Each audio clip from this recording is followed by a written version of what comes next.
ভোটের পর এখন লক্ষ্য ইভিএম রক্ষা, আর সেই ইভিএম পাহারাকে কেন্দ্র করেই বৃহস্পতিবার রাত থেকে উত্তপ্ত হয়ে উঠল উত্তর কলকাতার ক্ষুদিরাম অনুশীলন কেন্দ্র।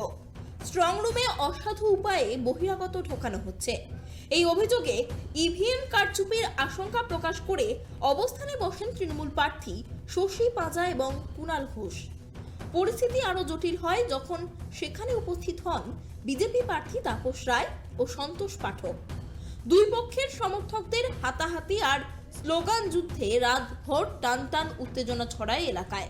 সেই হাঙ্গামা থেকে শিক্ষা নিয়ে শুক্রবার সকাল থেকেই রণকৌশল বদলেছে প্রশাসন। নবান্ন অভিযানের আদলে উঁচু উঁচু গার্ডরেল ও ব্যারিকেড দিয়ে ঘিরে ফেলা হয়েছে কেন্দ্রের বাইরের রাস্তা। পরিচয়পত্র ছাড়া কাউকেই প্রবেশ করতে দেয়া হচ্ছে না। স্থানীয় পুলিশের পাশাপাশি স্ট্রং রুমের চারপাশ ঘিরে রেখেছে বিশাল সংখ্যক কেন্দ্রীয় বাহিনীর জওয়ান। এমনকি ড্রোনের মাধ্যমেও চলছে নজরদারি। শুক্রবার সকালে স্ট্রং রুম পরিদর্শনে আসেন শশী পাঁজা। তার অভিযোগ, তৃণমূলের এজেন্টকে স্ট্রং রুমে প্রবেশ করতে দেয়া হচ্ছে না। রাত্রির থেকে এরকম দেখুন, যে কোনো একটা অভিযানে যেমন একটা গার্ড রেল ইত্যাদি দেয়া যায়, যেটাকে মানে একবারই আপনি প্রবেশদ্বারটাই বন্ধ, যেখানে কিন্তু স্বাধীনতা নিয়ে পলিটিক্যাল ওয়ার্কার্স যেই ক্যামেরা অবধি পৌঁছতে পারতো সেটা বন্ধ করে দিল। মানে এটাও তো অগণতান্ত্রিক। যেই অবধি ইলেকশন কমিশনের নর্মস অনুসারে যে ও ক্যামেরা অবধি পৌঁছতে পারে, তাহলে ক্যামেরাগুলোকে আপনি বের করে দিতে পারতেন, তারপরে এই গার্ডগুলো রেলগুলো রাখতে পারতেন। ক্যামেরা আমরা দেখতে পারবো না, তা কি করে হয়? ইনডোর স্টেডিয়ামে ডিও নট বলছেন ওদের অফিস আছে, সেইখানে গিয়ে আমাদের তালিকা দিতে হবে যে কাদেরকে কার্ড ইস্যু করা হবে, এবং তখন ওই কার্ড নিয়ে তারা বসবেন কিংবা প্রবেশ করতে পারবেন। আমরাও দেখছি না, লেন্দি প্রসেসটা ব্যাপার নয়।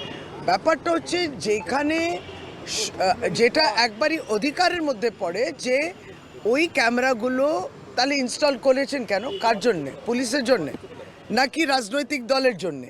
তাহলে সেই ক্যামেরা অবধি আমরা পৌঁছতে পারছি না, 12 ঘন্টা কেউ দেখতে পেলাম না।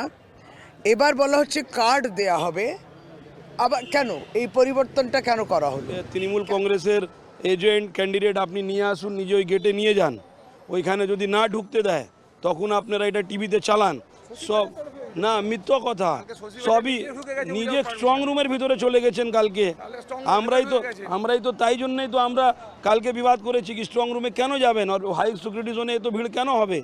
আমরা তো কালকে বলেছি মিথ্যে প্রচার। আপনাদের সংবাদ মাধ্যমে দেখুন সব তো দিকে চলছে, ওরা স্ট্রং রুমের ভিতরে গেছে, সাইন কালকে করেছে, কোথায় আটকাচ্ছে? শুক্রবার পরিস্থিতি খতিয়ে দেখতে সশরীরে হাজির হন কলকাতা পুলিশের উচ্চ পদস্থ কর্তারা। পারবেন এমনি সিসিটিভি দেখার জন্য কিছু আই কার্ড এখন ইস্যু করা হয়েছে, আর বাকি যে कैंडिडेट और इलेक्शन एजेंट আছেন ওনাদের আগেই आई कार्ड इशू करा हुई।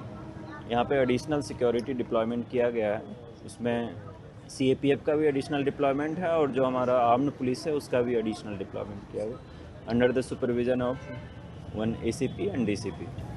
চৌঠা মে গণনার দিন পর্যন্ত বিন্দুমাত্র ঝুঁকি নিতে নারাজ প্রশাসন।